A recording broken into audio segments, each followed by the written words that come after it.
Halo pemirsa, jumpa lagi bersama Chelsea, presenter G-Watch TV.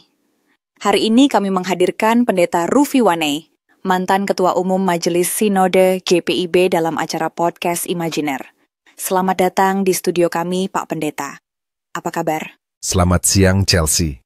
Kabar baik, luar biasa. Senang sekali diundang di acara podcast Imajiner. Selama ini saya menonton rekan saya, Pendeta Semi. Selamat siang, pemirsa G-Watch TV. Salam sehat dan selalu semangat.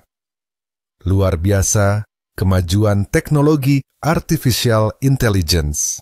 Pak Pendeta, ada sejumlah perkembangan yang terjadi di lingkup Jemaat GPIB yang menarik perhatian redaksi podcast Imajiner.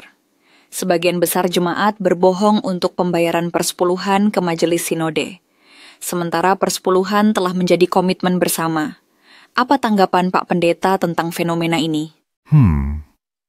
Sulit dan tajam sekali pertanyaan Chelsea.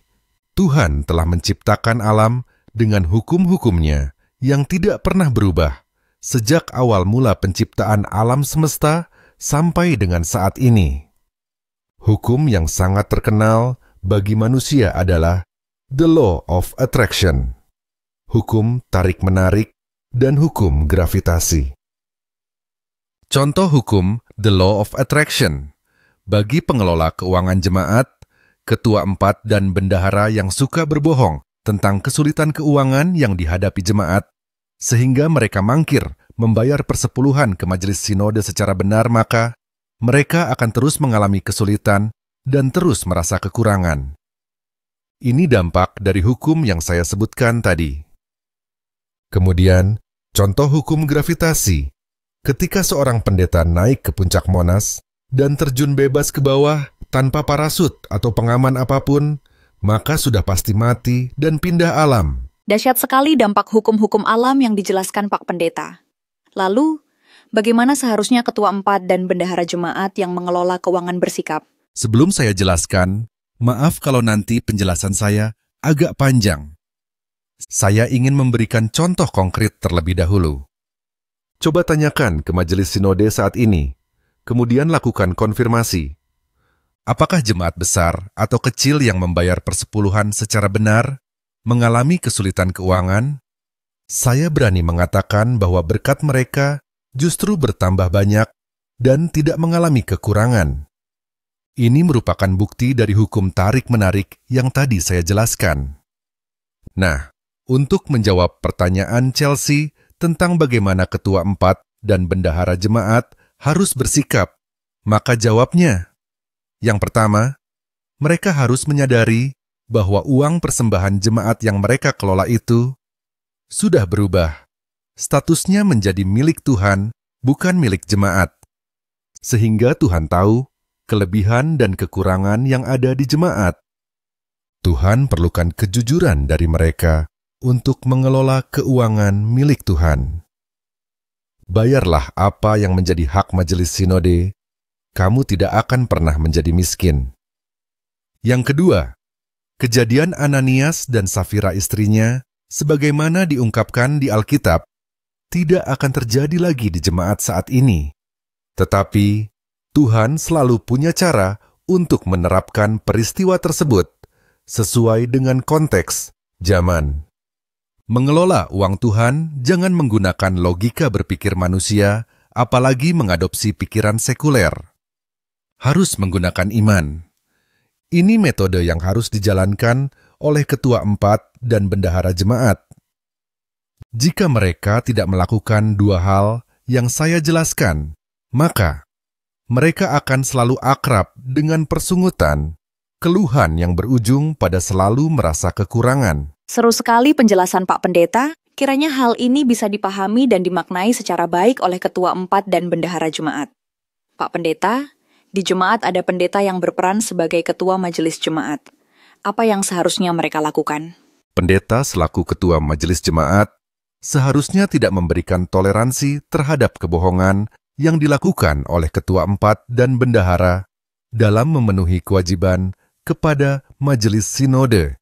Akan tetapi, secara manusiawi, mereka khawatir Kalau ngotot nanti, kesejahteraan pendeta di lingkup jemaat dikurangi. Ini hal yang umum terjadi di hampir sebagian besar jemaat GPIB. Sehingga, untuk para pendeta yang tidak berani keluar dari lingkaran berpikir seperti itu, akan sulit bertindak tegas. Kondisi ini sering terjadi saat saya masih menjadi ketua umum Majelis Sinode GPIB. Dalam posisinya sebagai ketua majelis jemaat, pendeta harus tegas, sehingga tidak mendadak bisu, tuli dan membiarkan kebohongan terus berlangsung. Pendeta diteguhkan untuk menjadi pelayan firman dan sakramen baptisan, sakramen perjamuan kudus. Mau dibawa kemana gereja ini kalau pendeta ikut berbohong? Diam berarti ikut berbohong. Di mana suara kenabiannya? Semakin seru percakapan kita di podcast Imajiner kali ini, rasanya kira perlukan waktu yang panjang untuk mendiskusikan hal ini. Tapi, saya dibatasi waktu. Ini pertanyaan terakhir kepada Pak Pendeta. Ada sebagian pengurus harian Majelis Jemaat GPIB yang memberikan komentar bahwa sikap Majelis Sinode harus memberikan trust kepercayaan kepada jemaat agar jemaat tidak segan membayar persepuluhan kepada Majelis Sinode. Apa respon Pak Pendeta? Maaf Chelsea, itu alasan klasik dan cara menghindar untuk memelihara kebohongan yang mereka lakukan di lingkup jemaat.